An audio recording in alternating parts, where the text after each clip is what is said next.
How do you identify an ugu pod that is matured when the pod is broken? When you have broken an ugu pod, how do you know that that pod has matured seeds in it?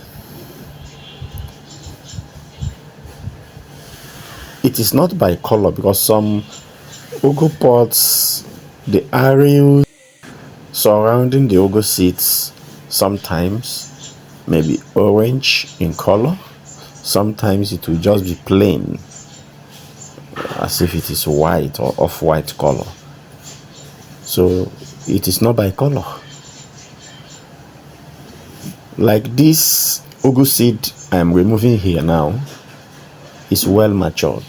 If you look at it very well, you see that it's well matured. How do you know that it's well matured?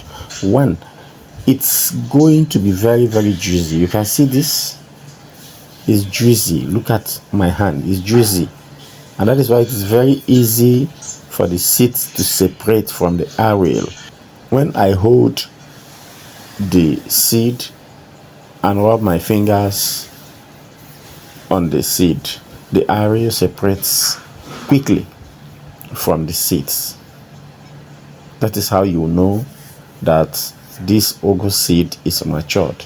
If it were not matured, if you rub your hand on the seed that still contains the areola, it will be difficult to remove.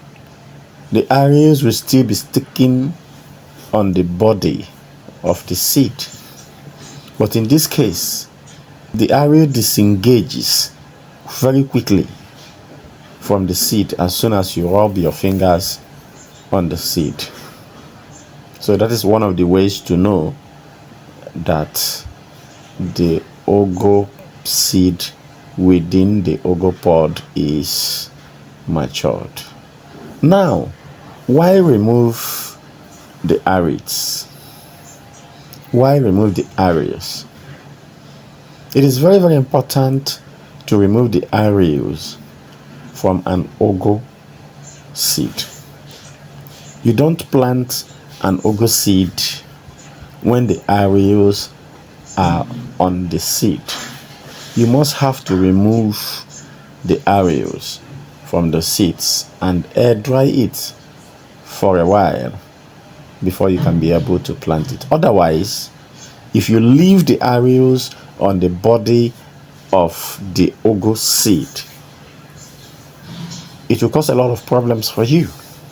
One, the fleshy, juicy areola retains moisture and sugars, and therefore can ferment or rot, creating a perfect environment for mold and pathogens. These mold and pathogens can kill the seeds or damage the young seedlings. Again, why it is important to remove the areolas from the body of the ugu seed is seeds with areolas left on them can germinate at different times, leading to uneven crop growth, which complicates harvesting and management. Another reason why you must remove the areola from the body of the ugu seed is that the sweet areola can attract ants and insects, which may eat or damage the seeds before they germinate. So, make sure that the areola on your ugu seed is removed before you air dry it and plant. Do not allow the areola to stick to your ugu seed before you plant them. Thank you very much for watching this video. Please follow us on Facebook, share, like, and comment. Thank you.